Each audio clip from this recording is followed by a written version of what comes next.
we have a lot of events in Israel, despite certain government crackdowns. One of the events is going to be the Wine Festival, which will take place at the Israel Museum, also in Jerusalem as well. So very apropos and to have our guest this evening. You can check him out at themuseumguy.co.il. He is the museum guy, Nachliel Selavan. Welcome to the program. Hi, I'm good. I actually was looking into purchasing the museumguy.com and I saw it's not available, but I'm Museum Tours COIL, but you Google the museum guy, that actually works, so that's great. Okay. Yeah, hi. Thanks for having me on the show. Yes, Wow. we wanted to have you on for a while. Happy it worked out. So we like to have controversial questions and answers on this program. Ooh. So I'll start with a real good one. I think you'll like this. I was mentioning to a friend of mine a few weeks ago, I said, you know, to get technical about it, there's more physical evidence that Jesus existed than Moses. So I'll tell you what I mean by that. As a gentleman that grew up in the Old City, the Christians at least claim, they say, we know where this man had his Last Supper, there's the room. We know where his mother was born, there's the room. We know where he dropped the cross on the way to crucifixion, there's the spot, and they made a church, etc.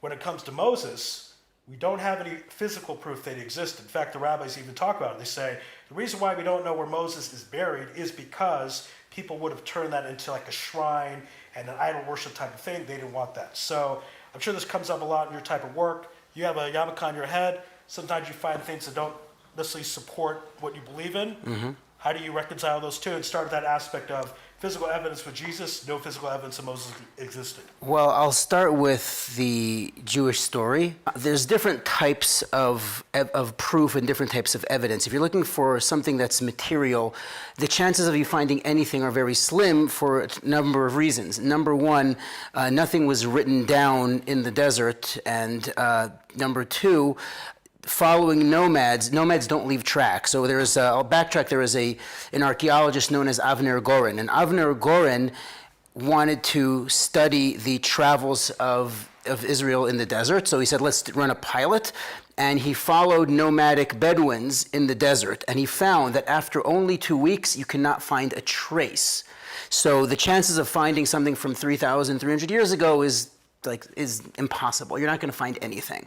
So what exactly are you expecting to find that would prove the existence of a person who left nothing material?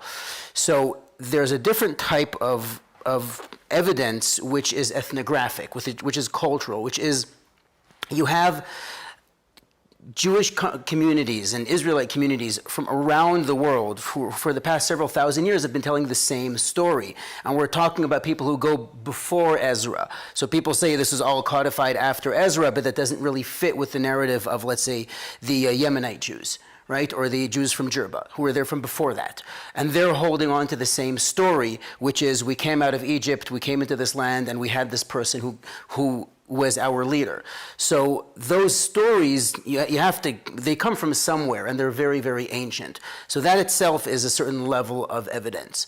I'm not expecting to find anything concrete, but when it comes to Jesus, we're talking about a Jewish person who lived in the Second Temple period. There are writings about him from after his lifetime. There are some writings which may be attributed to him from the Talmud, from very, very few lines. You can take all of them and fit them on one page.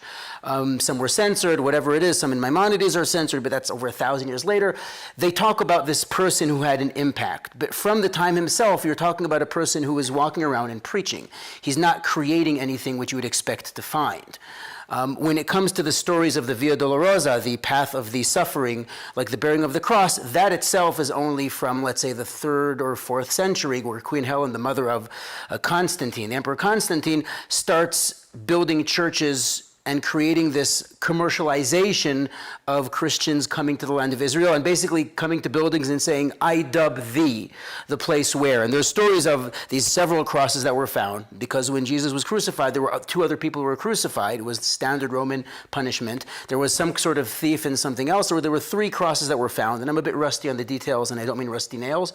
I'm a bit rusty on the details, but there's a legend that she has that there was some Jew who knew which was the right one, and they tortured him and made him tell the story. So all of this stuff is also after the fact, but you don't really know anything that he did. You just know the locations where things happened.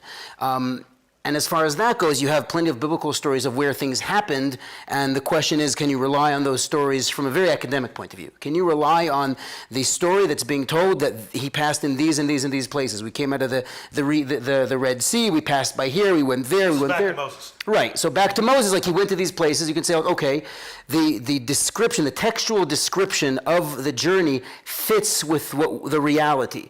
But you can still argue, yeah, but that was written much later, right? So it's not 100%. So at the end of the day, you have stories. You have a nation whose identity is built around those stories with the hopes that, the story is passed along properly, but we don't really have anything conclusive other than that. Okay, so the reason why I bring up Moses is that it's very unique in that most Jewish people that have a significant impact in history have a burial place. Even Rabbi Akiva, who didn't even have a body, has a burial place in Tveria. So if you can contrast that, because for example, you look in Tanakh, Abraham bought a place in Hebron. We go to Hebron, we see it's there. Mm-hmm. It appears that the Arabs have kept it in pretty good condition. There's not a McDonald's there. It hasn't been westernized. And it looks like that this is the place. And then we have the Avot and the Emot, and it appears that they respect those as well, those characters. So is there more evidence in that regard? Because we can see it, we've been there. In terms of the burial of Moshe specifically? Well, the fact that for example, if someone says, how do you know Abraham existed? And I say, right. Here's his burial spot. Does that work? I could argue that I can counter that by playing the devil's advocate and saying all of the traditions of anything that's pre-Second Temple is based on traditions which showed up later. Okay. So what the earliest building that we have in Ma'arat HaMachpelah is Herod. Herod built it. That's why it looks so much like the Western Wall. It's the same builder.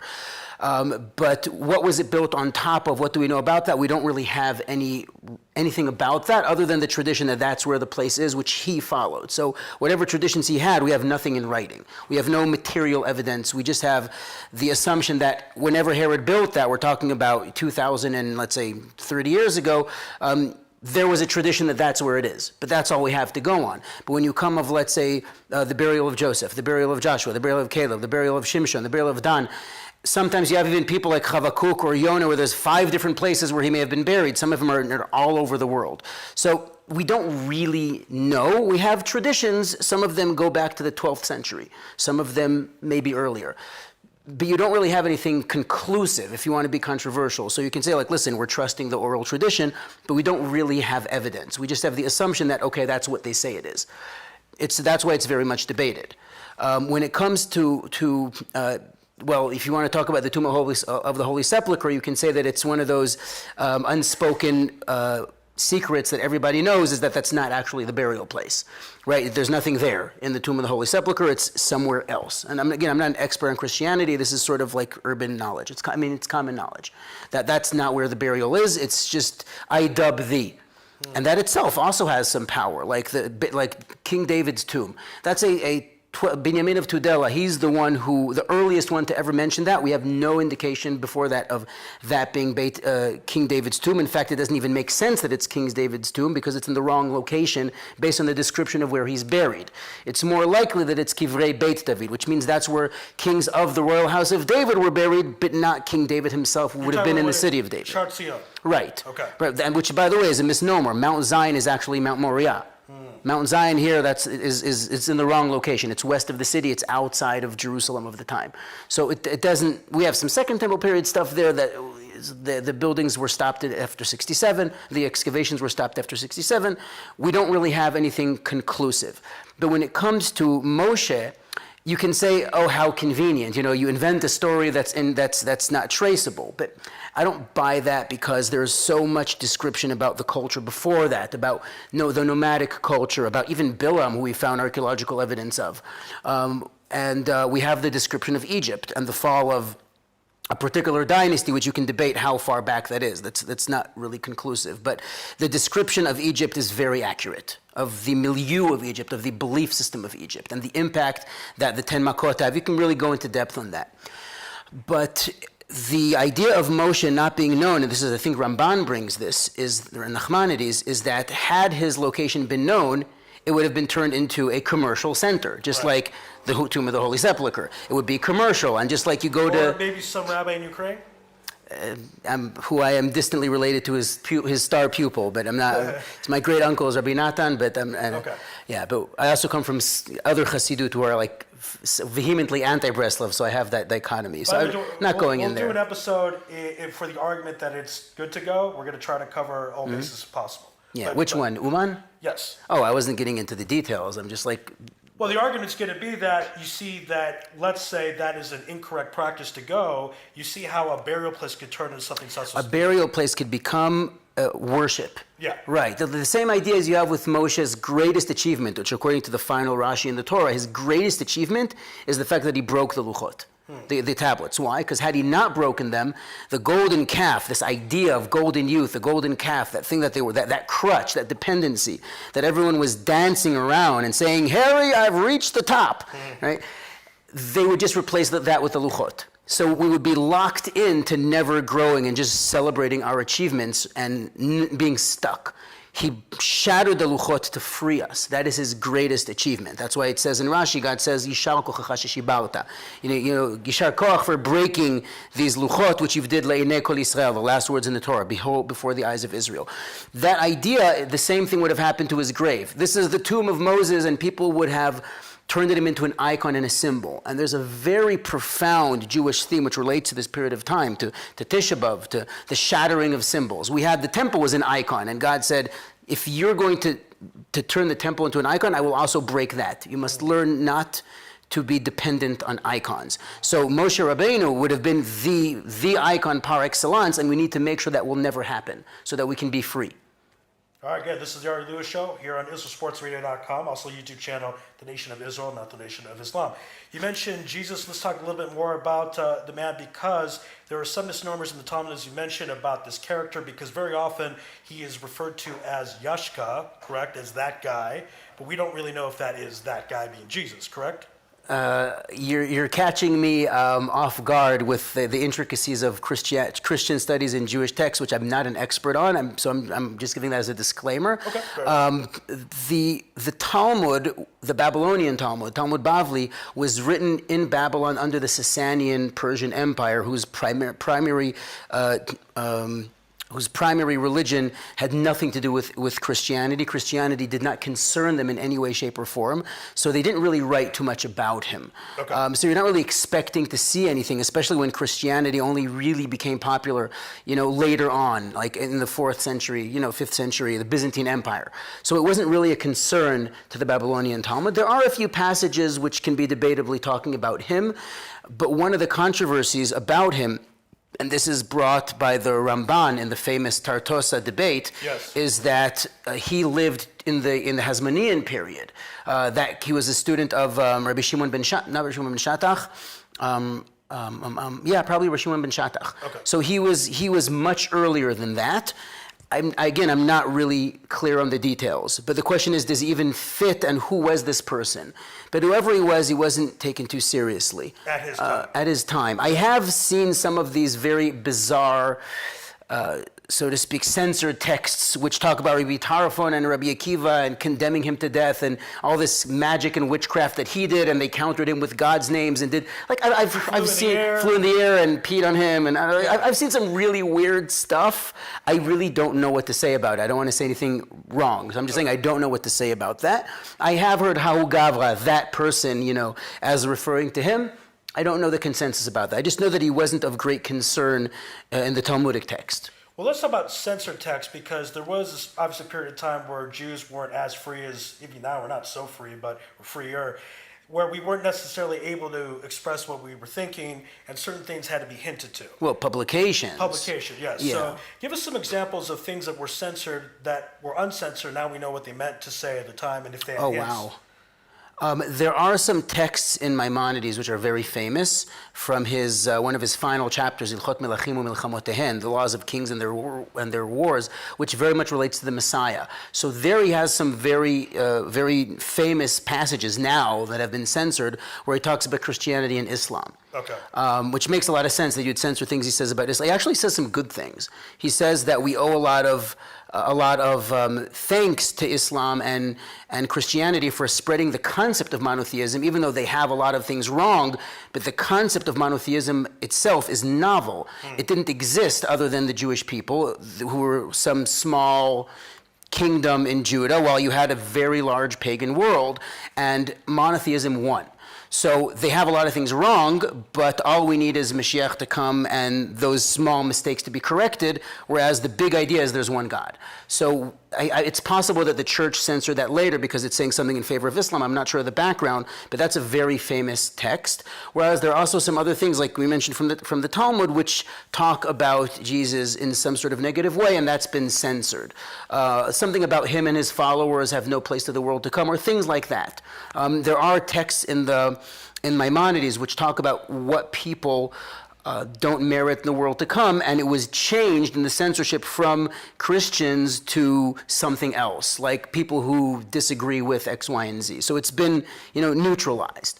You have to know that very often there were, like for example, with the burning of the Talmud in the 1252, I think, in Paris. I think it's 1252. I might be wrong.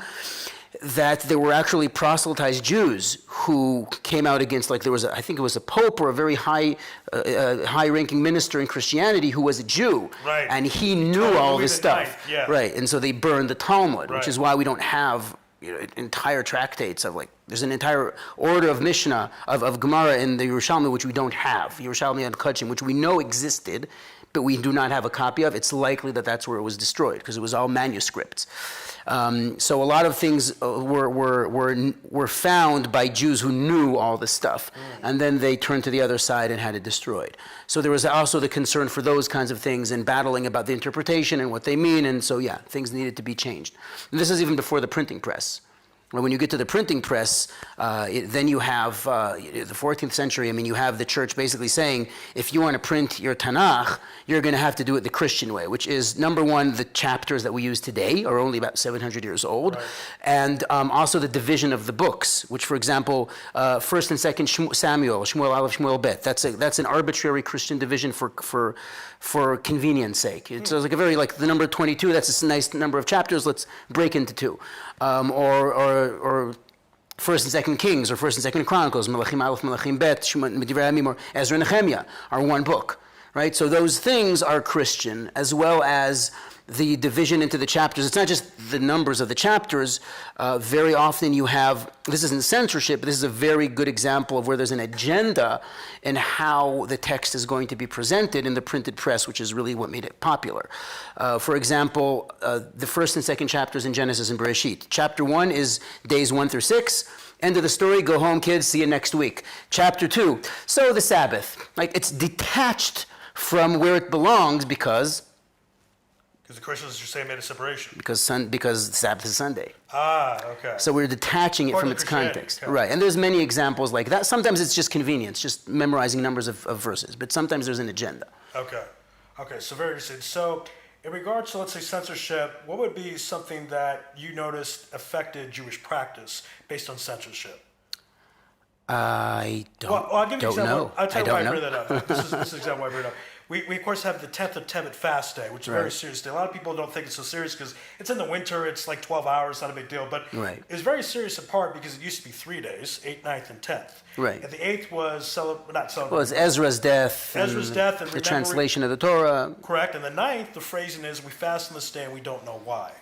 There's a theory that it was Jesus' birthday. And I don't mean to insult our Christian fans. We're trying to do I never heard that one. Yeah, so this is something I've heard, and that might be an example of censorship because they couldn't have said we're fasting because it's Jesus' birthday, because that would have caused a lot of anti-Semitism. I mean, when would there have been a fast day commemorating his birth? It just sounds so awkward. Well, the 9th of Tevet is close to December 25th. Yeah, it's close. That's a theory, I hear. I'm just like, why would it be so important that his death is a big deal?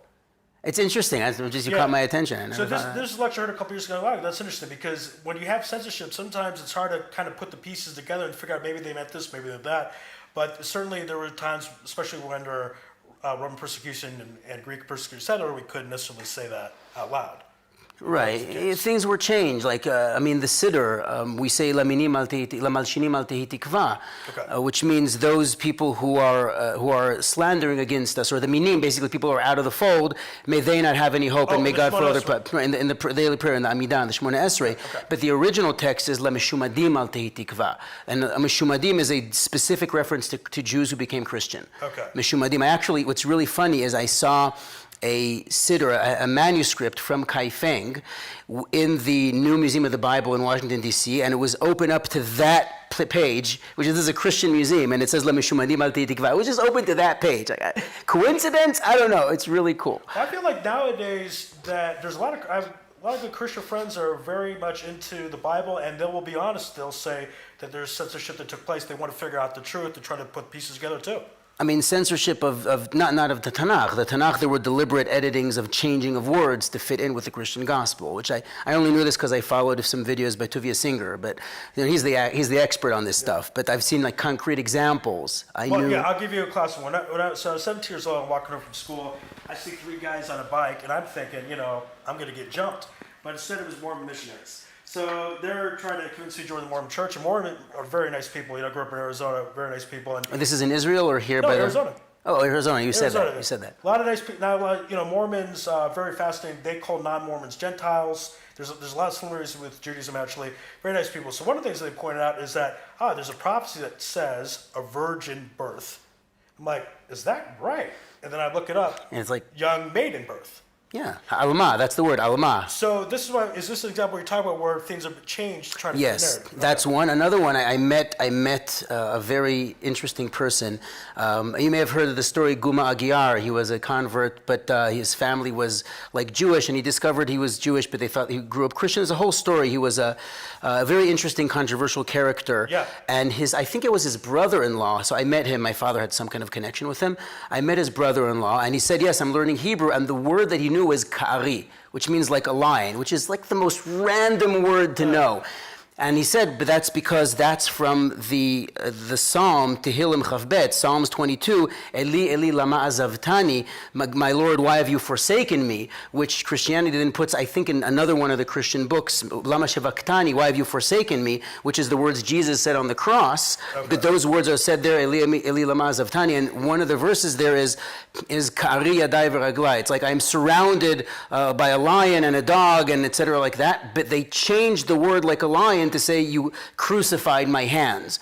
So the word ka'ari is the actual word, which does not exist in the translation. I think it's the King James Bible. So he never knew it. So once he saw the Hebrew, he's like, wait a minute, that's not the translation. So it's like that same experience. You go, what? Doesn't say that.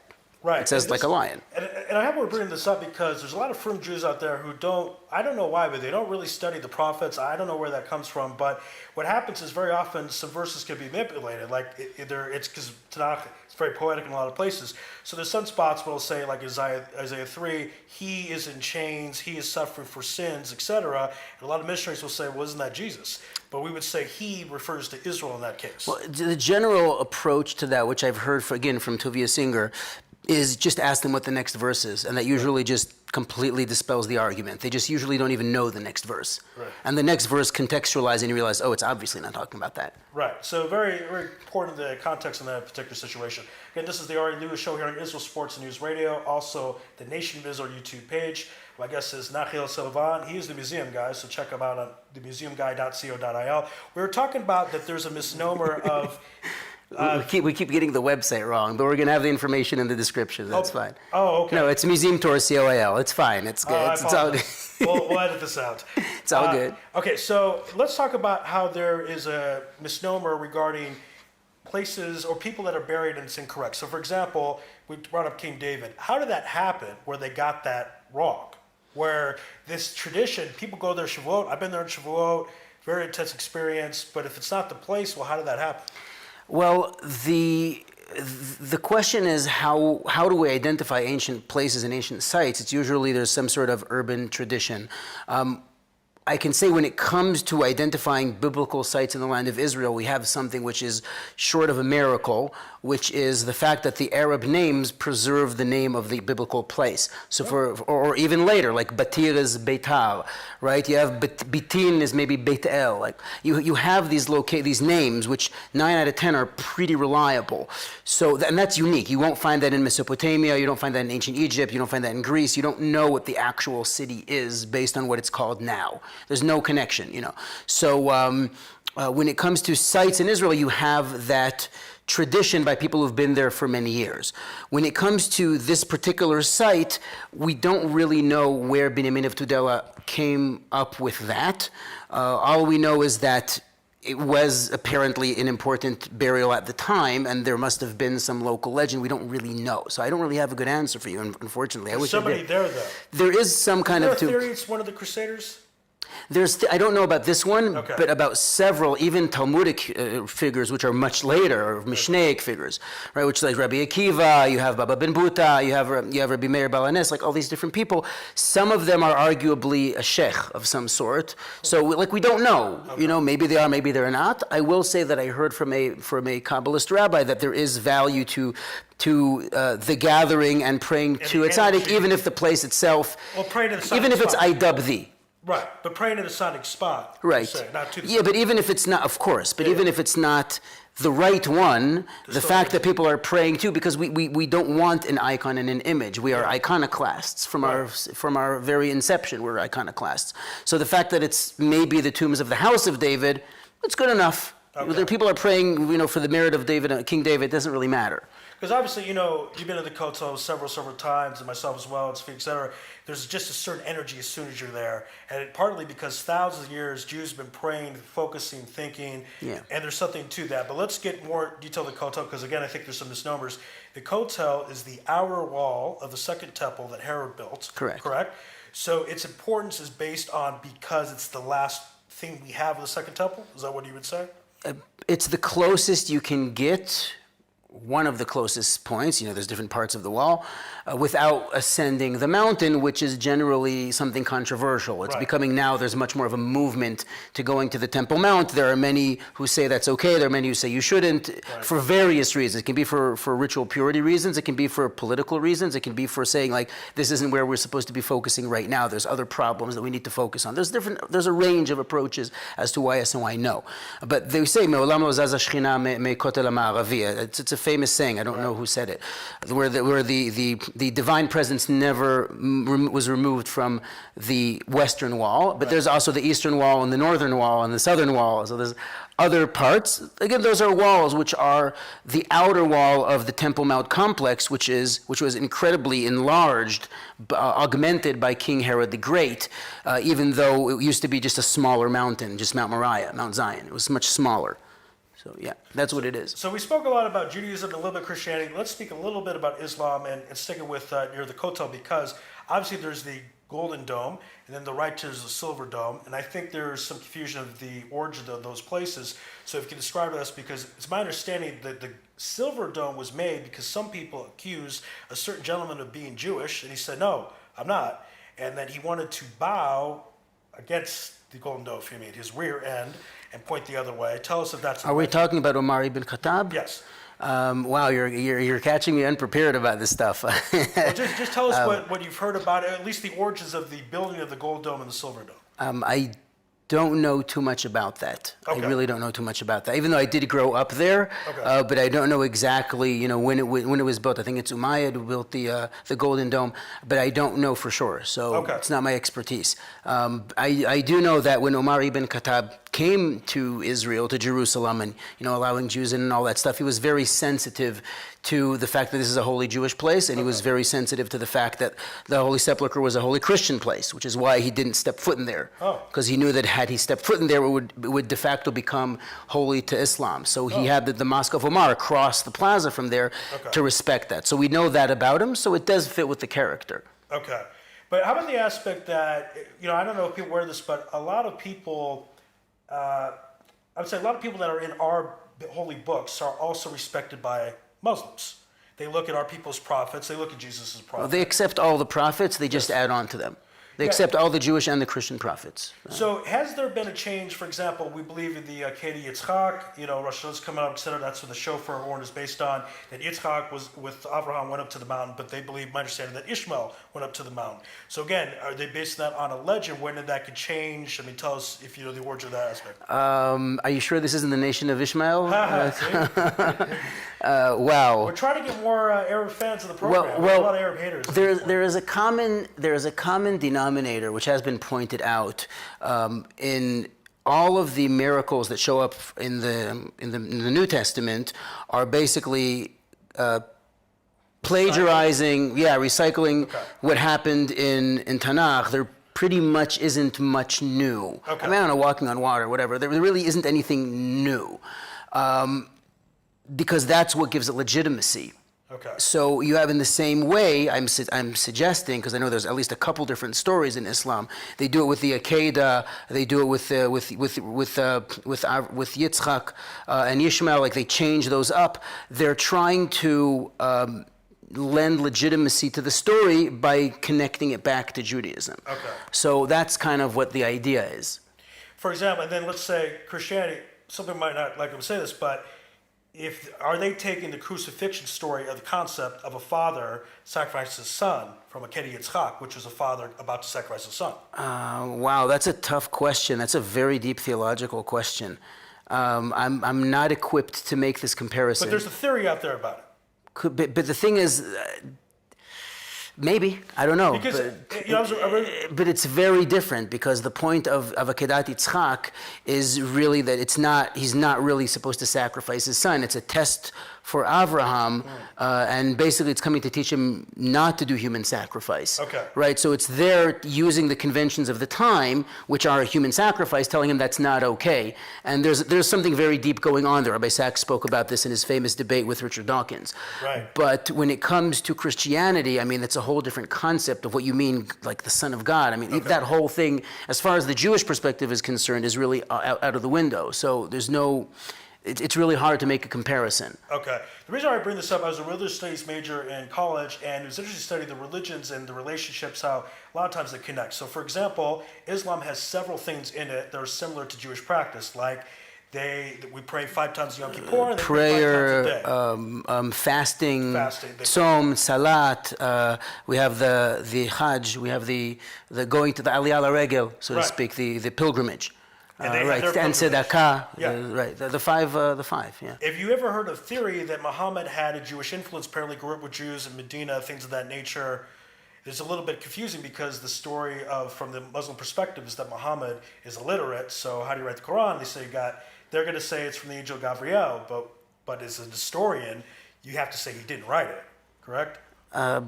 Pretty much. I mean, I don't want to get stoned for saying that, but I'm just saying, I mean, generally, very often you have oral traditions that were written down. But just to play devil's advocate here, we underestimate people's memory. Okay. We really underestimate people's memory. We say they didn't write things down. It was corrupted as it passed down. If you look just as recently as Yemenite Jews who came to Israel, they memorized thousands and thousands of texts because they rely on oral tradition. Oral tradition is very powerful. We have lost those faculties because we've relied on information being available at our fingertips. Smartphone, yeah. So you don't need to know anything, you just need to Google it. Right. People knew stuff. I mean, the ancient Greeks knew 1,200 words of a poem by heart.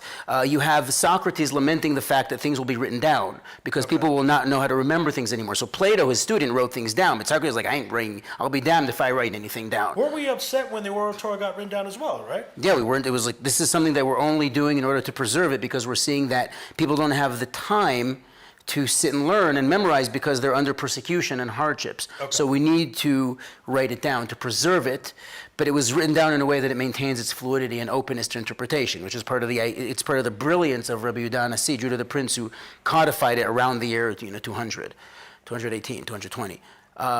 So when it comes to that, whatever it is you say about Muhammad, you can have something oral and then later on have someone else write it down. Okay. Right? That's plausible. Okay. In terms of his connection with Jews, I mean, he did try at first to proselytize the Jews, to bring them, and that when they refused, then he came out against them. And I believe that, I've never read the Quran myself, so I'm just saying this is what I've heard, that at the beginning he's very favorable towards the Jews, Okay. but then when they refused to accept Islam, then he was very vicious against them. There's that, he talks a lot about the golden calf, but there are a lot of good things about Jews. Jerusalem belongs to the Jews, they're the chosen nation, the people of the book also is a reference to the Jews from the Quran, Right. which I believe is a derogatory term at the time. Oh, okay. Yeah, I But think. now it sounds academic. Sounds pretty nice. Yeah, the people of the book. Right. But it comes from the Quran, yeah. Again, this is the Ari Lewis Show here on Israel Sports News Radio, and also the Nation of Israel YouTube page. Nachliel Selavan is our guest today. I'm the museum guy, Museum Tour, COIL. That's right. Yeah.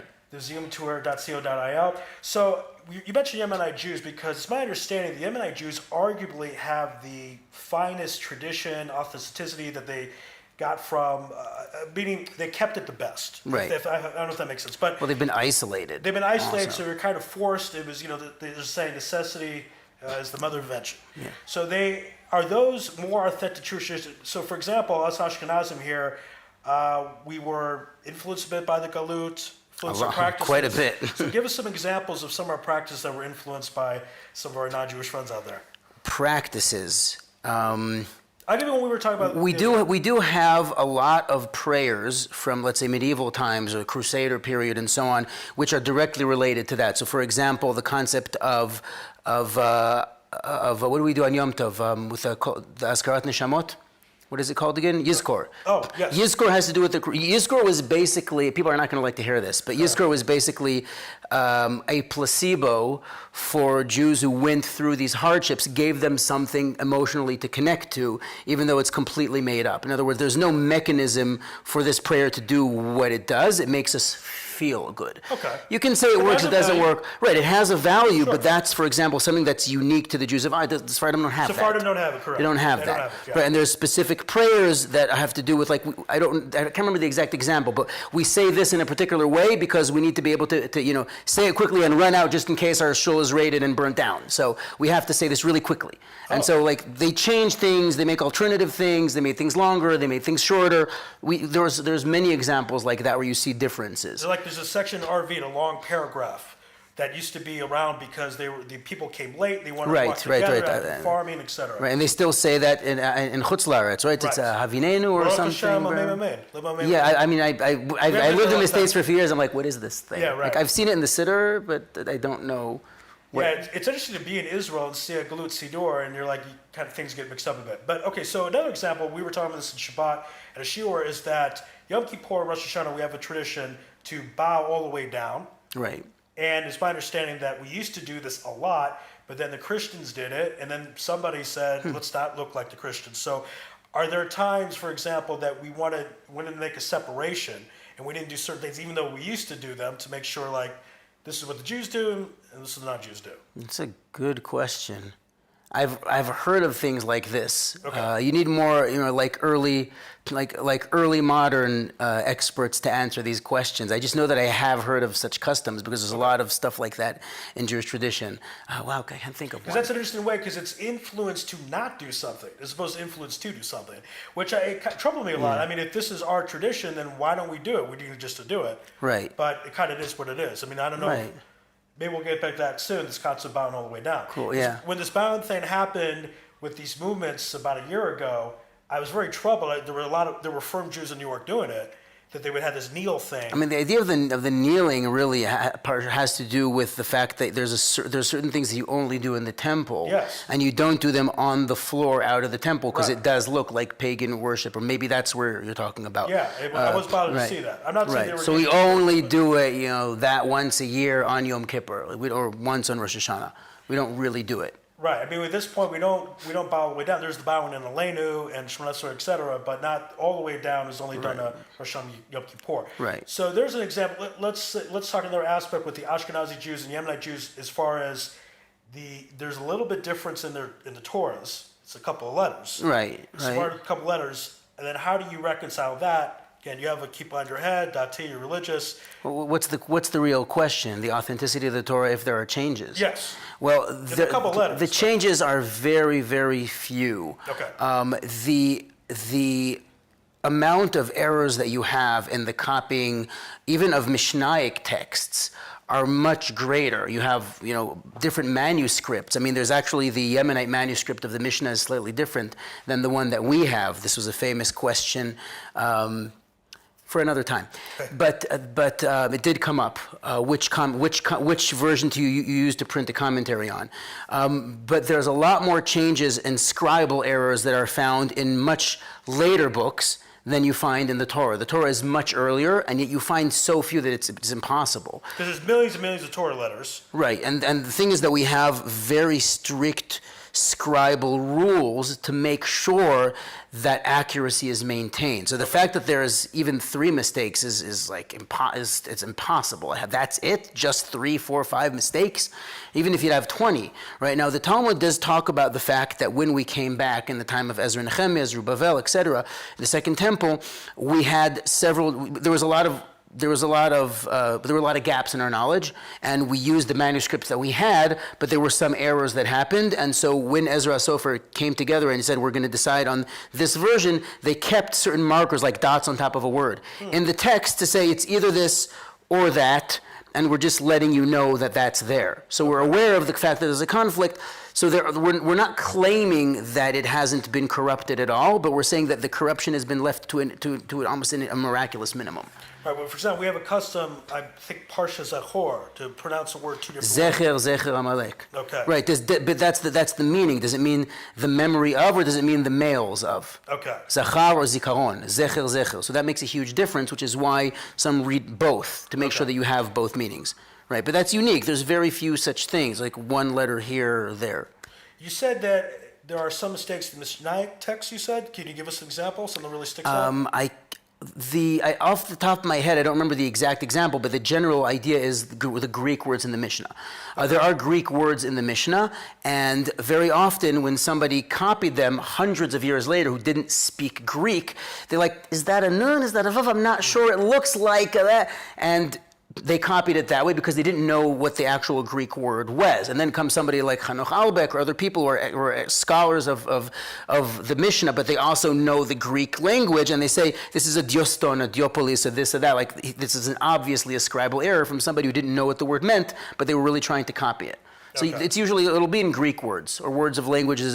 There's a lot of Greek words in the Talmud. Sometimes in the Mishnah, French words. Does that also happen where they mistranslate a French word? I don't know about the Rashi manuscripts. But it is interesting. A lot of the big rabbis, obviously in the Galut, they weren't always writing in Hebrew. I mean, sometimes they wrote in their native language. It could be. I'm not aware of any specific examples. Okay. But it could be. But you do find with, which one was it?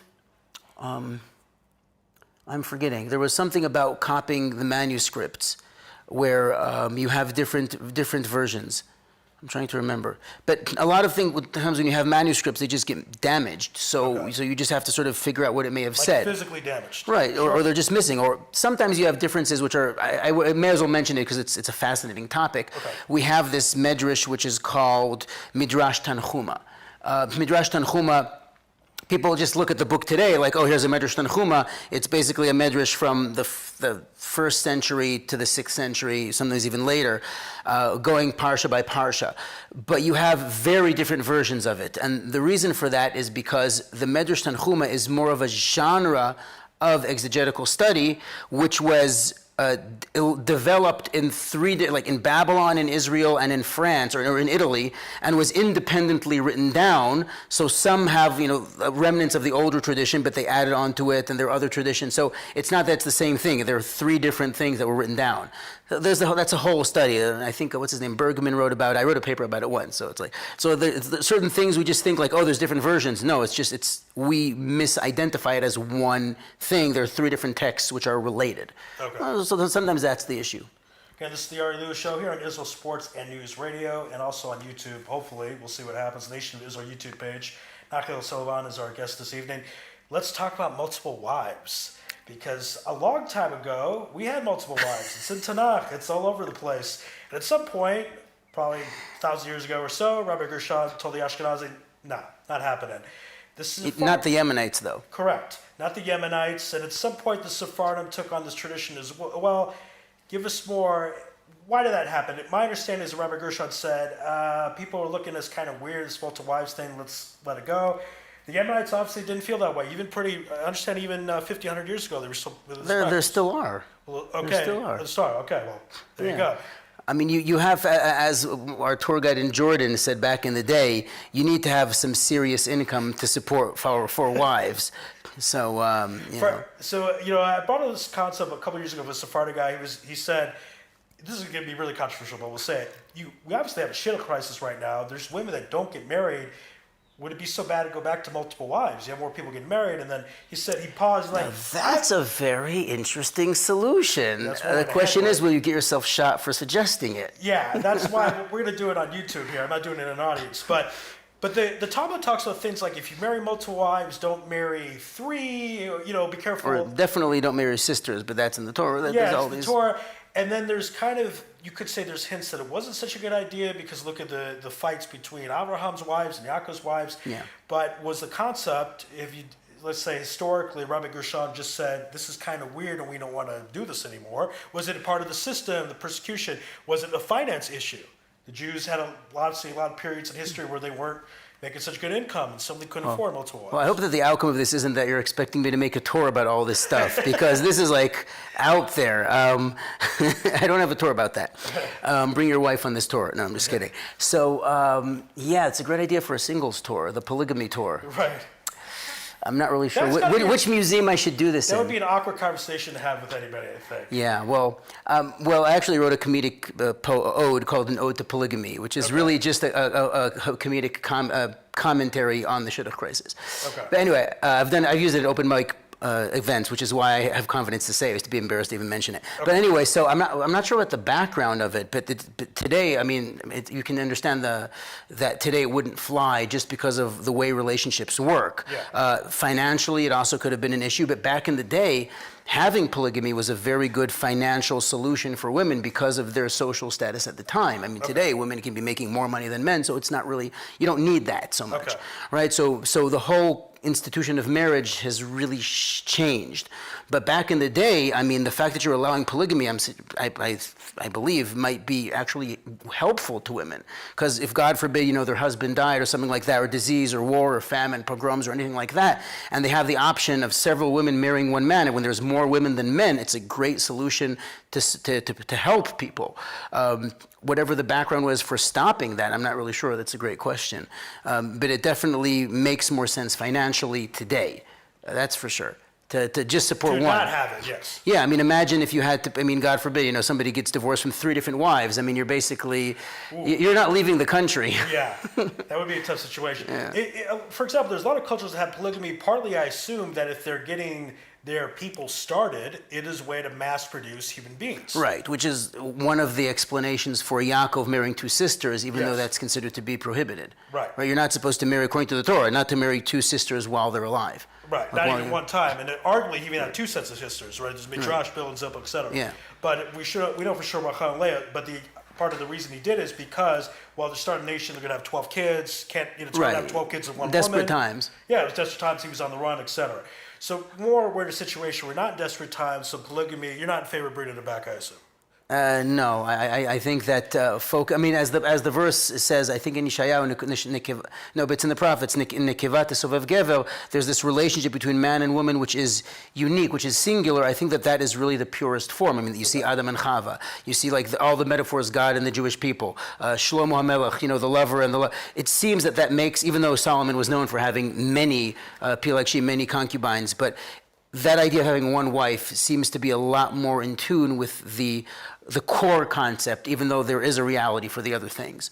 It makes a lot of sense to me that needs to be the way things are. I mean, there's a lot of questions that I can't answer.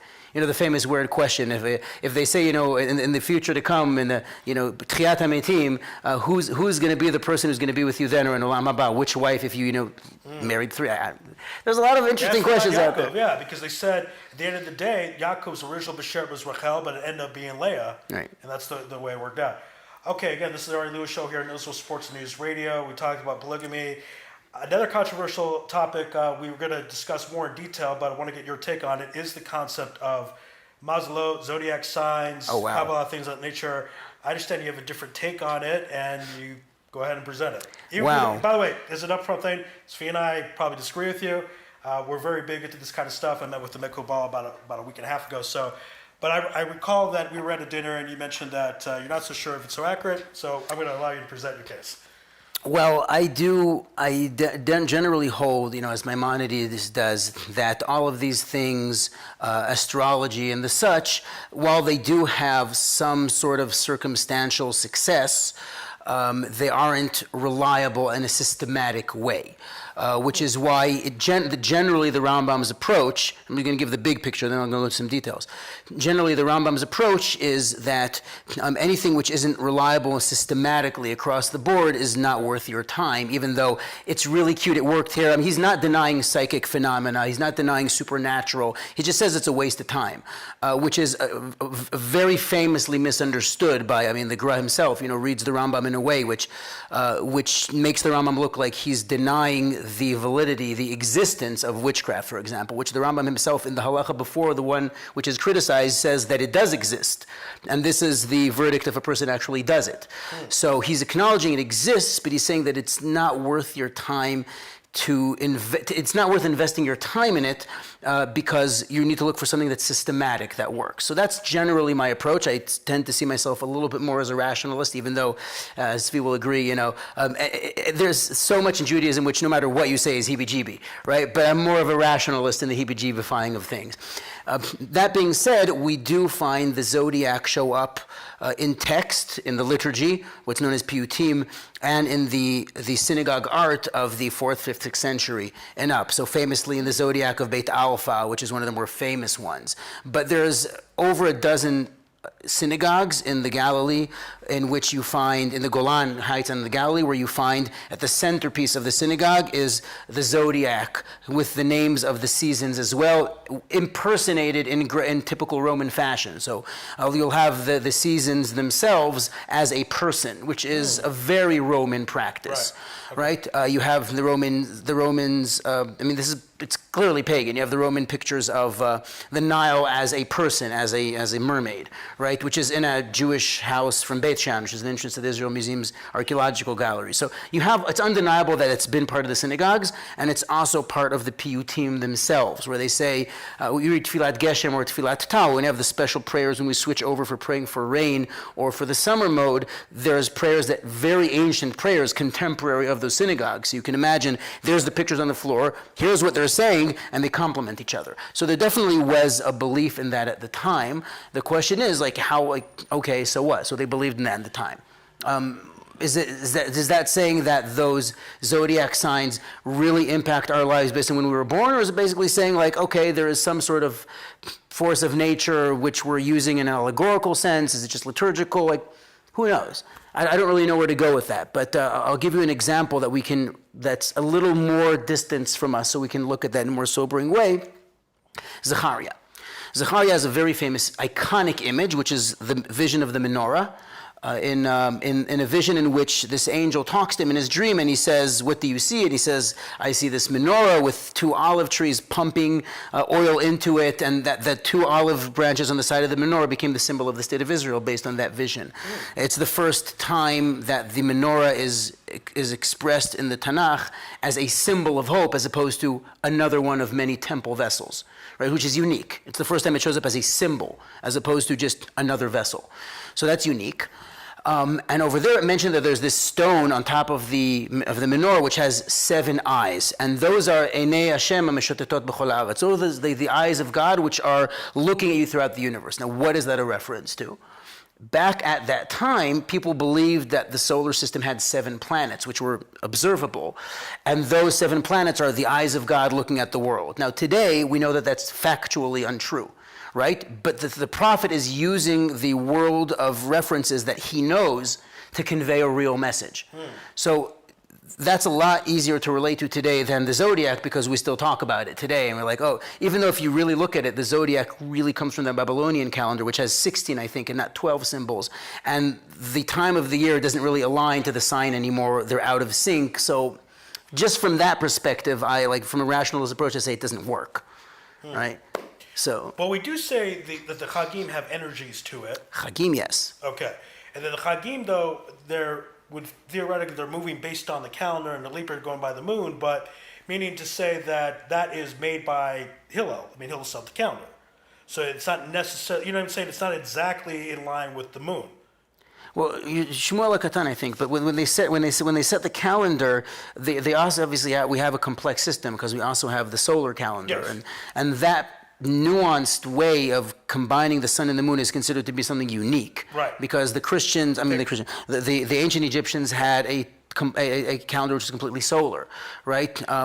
Which is why they had 10 days a week, 3 weeks a month, and they ended up having 360 days. Those extra 5 days have to do with the 5 children of Ra, which they sort of fill in to make 365, because it doesn't work. Okay. And then you have the Muslim lunar calendar, which means that let's say, Ramadan shows up every 27 or 29 years at the same time of year, or something like that. Maybe I'm getting the numbers wrong. But basically, it's out of sync. So we have this correcting system of making it work. And one of the calculations is making sure that Pesach shows up Chag HaAviv. In other words, you need to, Pesach, Nisan, as in Mesopotamia, is the first month of the year. Nisanu is the Babylonian name of Chodesh HaRishon, the first month. And that's why when you see that it's still winter, then in Adar, which is month number 12, you just split the month into 2. I mean, you double it. That's called a full year, Shana Me'uberet. Like coming up. Yeah, Adar Aleph, Adar Bet. You add another month to give it a buffer so that the springtime is always Pesach, because it needs to be Chag HaAviv. So in that sense, we do have that checks and balances to make sure that the holidays are related to the time of year. The spring itself is the holiday of freedom, and freedom and spring are intertwined psychologically. I mean, it makes sense. And it's also very much tied to the land of Israel, because it's not the same thing in Finland, right? Right. So it's supposed to be here. You mentioned Nisan being a Babylonian name, and I want to ask you that aspect because Tammuz obviously is not such a Jewish name. No, it's a pagan name. So why would Jews name a month after a pagan thing? One of many things that we have, right? I mean, the fact that we have Aramaic as the language of the Talmud, right? Or the fact that we have Greek in the Mishnah and so on. But we basically have adopted things in Babylon, and which we kept with us, the Talmud says, and the Mishnah says too, in order to remember where we came from. Our connection to Babylon is deeper than the Babylonian exile, because Avram comes from Mesopotamia, and we need to remember that. And the fact that we've been to Babylon, the Medrash actually says, is to remind you that you have unresolved issues that have to do with where you come from, and you need to deal with them. You think Babylon's over, and you're here in Israel, and it's not. There's things you need to deal with. So Babylon is a major part of that. You can say philosophically, but also in the temple we had the Eastern Gate was called, as the Mishnah says, Shar Shushan, the Shushan Gate, which had an image of the capital of the Persian Empire on top of the gate, the primary gate to the entrance of the temple in the east. The Israel, like, why would you do that? To remember where we came from. So we do have a lot of those things where you'd say, like, isn't the Jewish name, the Hebrew name more important? You'd say, like, but actually the narrative, the story has a lot more meaning to us, where we came from, what we went through, and remember that we came from Babylon. So there is an aspect of that, of remembering where we came from, even though it's clearly, I mean, the Tammuz is an actual deity. Right. Because apparently Saddam Hussein actually had a missile called Tammuz, I think. Did he? So, yes. So he... Sometimes our enemies know our books better than some Jews out there. It's pretty interesting. I mean, he did see himself as a reincarnation of Sancherib, of Nebuchadnezzar. He made coins. He rebuilt the Ishtar Gate. He's on his bills. He built this palace there. I mean, some serious stuff. Yeah, it's pretty interesting. This also kind of random, but I'll bring this up. Adolf Eichmann Shmuel also studied the Talmud and was fluent in Ivrit, was in Jerusalem in 1938. What? There's some weird stuff with our enemies, man. I don't know where it all comes from, but wow. Anyways, this is the Ari Lewis Show here on Israel Sports News Radio and also the Nation of Israel YouTube page. We're with Nachliel, the museum guy. Last question I want to ask you. I think you'll find this pretty interesting. I understand. I'm going to give a shout out to one of my archaeologist friends, David Gelman. We had a long conversation. Oh. You know David, right? Rings a bell. Yeah, so great guy. We talked about a year and a half ago. I said, it's my understanding that there was some point in time where Jews believed that God had a wife. And he said, yes. There was a period of time where Jews believed that. Obviously, I'm not saying that's true. Any comments on that? Any evidence you've seen? Any of that? And then my shout out to Lori Lai, who said, because I brought this up to her, and she said that's part of the reason we have this, we call it Shechina, to try to represent that aspect, and Shabbat queen and things of that nature. But if you're into this concept about God having a wife, then the Jews believe that. So, okay. This is really taking me to what I do in the museum. Okay. There is a section in the Israel Museum which is dedicated to Hebrew texts and to writing and scribal practices. And they have a very famous piece from the Sinai called, a place called Kuntilat Ajrud, which is just the name of the place, the Arabic name of the place, where they found a text which says, La Hashem, to God, Yud Ke Vav Ke, Vila Asherato, and to his Asherah. Asherah is Ashtarta Asherah. The word star comes from Ashtara, Ashtoret Asherah. It's the female goddess in the Canaanite pantheon. Many parallels in Mesopotamian worships and mythology. So we do find pagan worships throughout the land, but this is where we have a significant chasm between the Jewish traditional view, which is plausible, right, and the academic view, which has its own internal logic and can also be plausible. So the question is, what are you sticking with? But the two are very different. And to do that, I'm going to give a very poignant example, then I'll talk about the details. So the poignant example is Yoshiyahu, King Yoshiyahu Josiah. In Jewish circles, we look at Yoshiyahu as the last of the great kings of Judah. He's 5 kings before the end. He was killed by Paro Necho, who was on his way through Israel's coast, on the way to today's border of Turkey, Syria, known as Karkemish, which is the battle in where the Assyrian Empire suffered its ultimate defeat against the rising Babylon. So he's coming to aid Assyria against Babylon. And on the way there, Yoshiyahu blocks him and says, "You shall not pass." And the reason he blocked him is because, and this is the Jewish traditional view, but it's also based on some of the actual sources. The question is, what are they referring to? Because some of the stuff we fill in the gap. So basically, Yirmiyahu Hanavi, the prophet Jeremiah, tells him, you should not get involved in foreign affairs. Let Paro Necho go about his business. Don't get involved. And what he does is he's convinced that because he was able to institute this revolution, you can say, of restoring, and that's the key word, restoration of monotheism and getting rid of all this pagan influence, because he had the power. Assyria is in fact declined, Egypt was weak, and we had this freedom, what Professor Oded Lifshitz of Tel Aviv University calls a power vacuum. And because of that power vacuum, he had the autonomy to reinstitute the Jewish faith. And that is worshiping one God. Even though there was plenty of pagan worship throughout the land, we have plenty of proof of that, both in archaeological finds and the prophets constantly talking about it, right? So it's not a surprise, right? What you find is that he was convinced that because he thought he was successful, that he has the moral high ground, and therefore the blessings in Deuteronomy and Devarim, v'cherev lo ta'avor ba'artzachem, even at times of peace. A sword won't even just pass through your country. Just passing through. Nothing, not going to fight you, no business with you. We're just passing through that massive bridge between the 3 continents. You know, like, we're just passing through, right? He said, like, that blessing needs to come true because we have the moral high ground. And he was wrong, and that's ba'avon litzanei ador, Chazal say. It's the cynics of the generation which fooled him and pulled the wool over his eyes. So he didn't know that they found mechanisms for worshiping Avodah Zarah which his scouts couldn't figure out, his KGB weren't able to discover. So that being said, he was wrong about assessing the situation. So he was killed. What exactly was he trying to do? In the Jewish tradition, he was performing a religious revolution of restoring things to the way they needed to be. The academic view is not restoration, but reformation. He is inventing something which never existed before, completely made up, because he had the power to do so. Because Assyria is declining and he's in a power vacuum, right? Egypt's declining. So he's inventing something, and based on what he's inventing, he goes and writes this book called Deuteronomy, and that's called the Deuteronomistic part of etc. It's like basically saying we're taking these ideas of God is one and don't worry, like all the stuff that we take for granted that's in the Shema, right? Shema Yisrael Hashem Elokeinu Hashem Echad. That's all in Deuteronomy. And he's saying like that was written later to work, to reconcile the other Torah retroactively with his invention, which you can say started with Hezekiah. Right, who really had a little bit of autonomy. You know, the Sancherib, king of Assyria, didn't manage to capture Jerusalem, even though he almost destroyed the kingdom. So that's the academic view.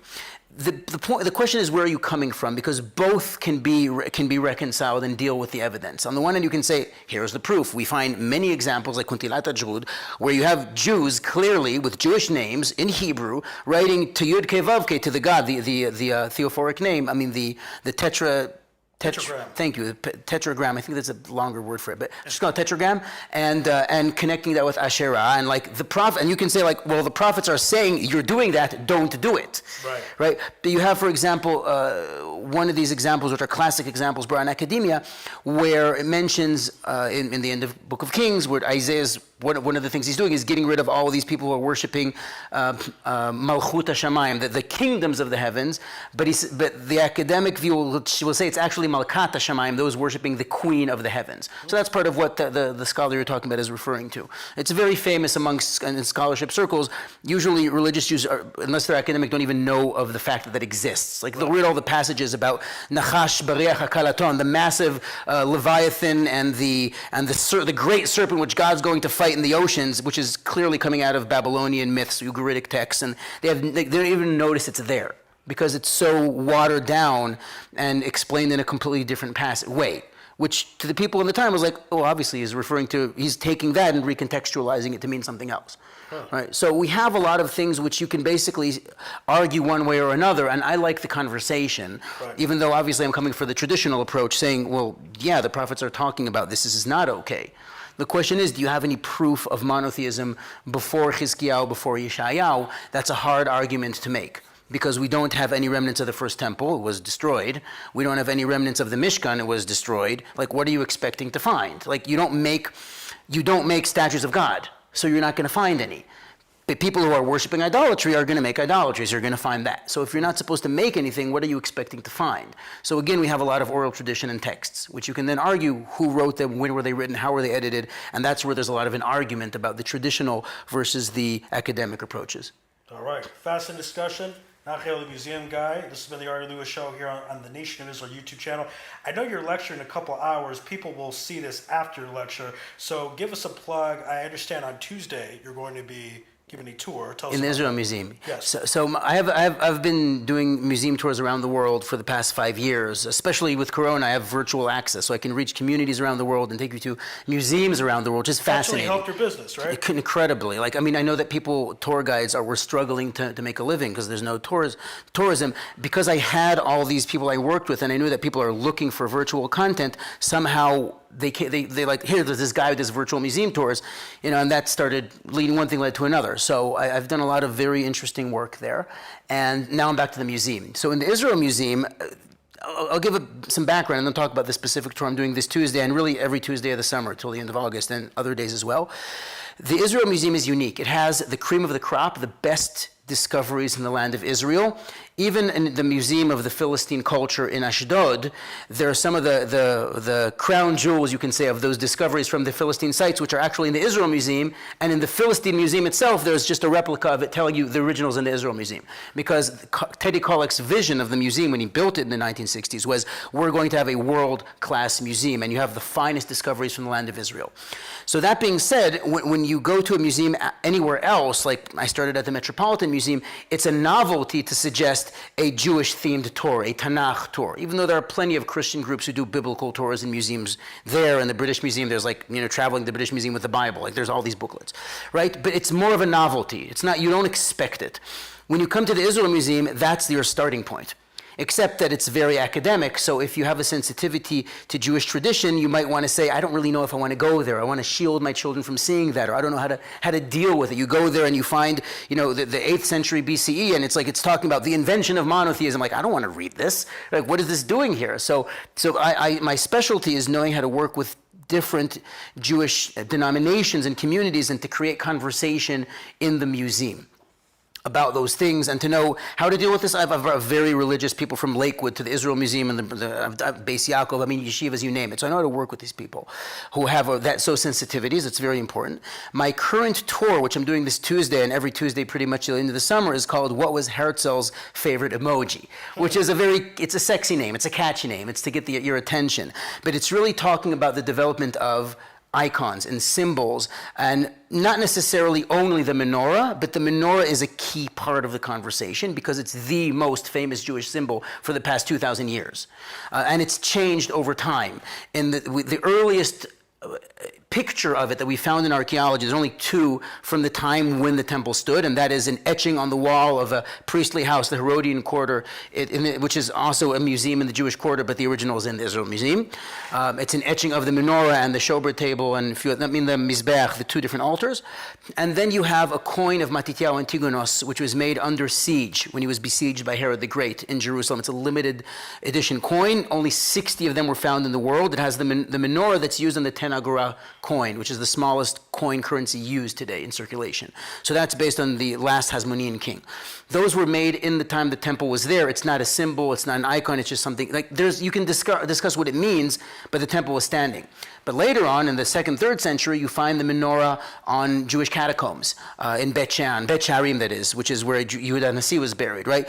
You found the menorah painted on catacombs in the Via Torlona in Rome, right? They're painted on, the menorah becomes a symbol of this is something Jewish, as opposed to in the context of the cross, because we are in the land of Israel, and the Christianity is now becoming a nascent and powerful religion, which has the backing of an empire behind it, and we now need to define our identity. And finding an identity means you need a symbol. So that's the conversation I have in the museum, where we see Byzantine art, which is Mishnah and Talmud period, where you see several different Jewish icons. The menorah is one of them, which become very obviously and clearly in contrast with the cross, like one to one. Here's the exact same building, the exact same artifact, the exact same jewelry, the exact same everything. Here's a cross, here's a menorah. It's very obvious when you see it there in the museum. And then when we fast forward, we're talking about Jews in the diaspora and synagogues, and the curtains, the parachot of the Aron Kodesh, and Chanukiot, and things. And we discuss what exactly do we need at this period of time, and why are we using these images on the Sifrei Torah, on the Aronot Kodesh, all that stuff. And we finally move forward to the modern Zionist period, which is the movement from the 18th century, where we're saying we're a new movement. We want to detach ourselves from the downtrodden, exilic Jew, Tuvia the milkman from Fiddler on the Roof, and we want to celebrate Bar Kochva, or celebrate the Hasmoneans, the Maccabees, and to be the strong, powerful Jew. So Hanukkah suddenly becomes completely being invested with all these new songs, which are like Yemei Chanukah, all these modern songs, which are modern Zionist songs, or Bar Kochva, and these stories about Bar Kochva. And these coins of the Hasmoneans and the Great Revolt and Bar Kochva and the symbol of the menorah, which has to do with Hanukkah and the Maccabees, suddenly become reinvested with a new meaning, which become part of the very popular symbols of Zionism, which is intentionally not religious.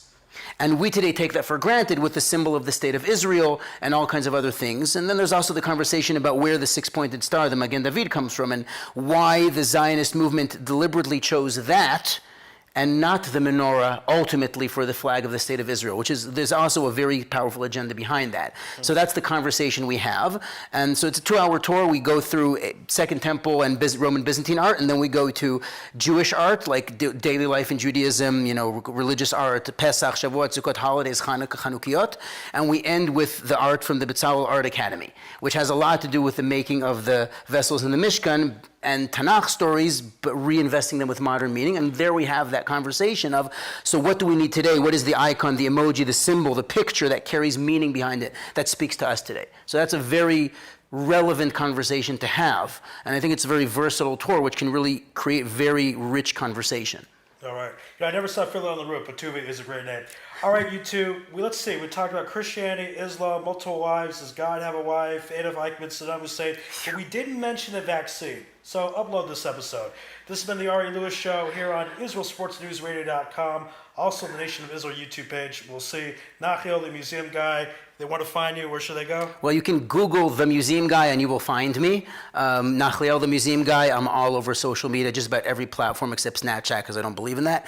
And I don't have the patience for it. And museumtours.co.il, that's my website. You can find me Facebook, Instagram, LinkedIn, whatever. And yeah, I'm advertising this tour every Tuesday till the end of the summer. And I have availability pretty much every day of the week that the museums are open. Just hit me up, reach out to me. I'm happy to work with you this summer, do any tour. There's so much to do in the Israel Museum. I hope everyone enjoyed this episode. God bless and good night. Good night.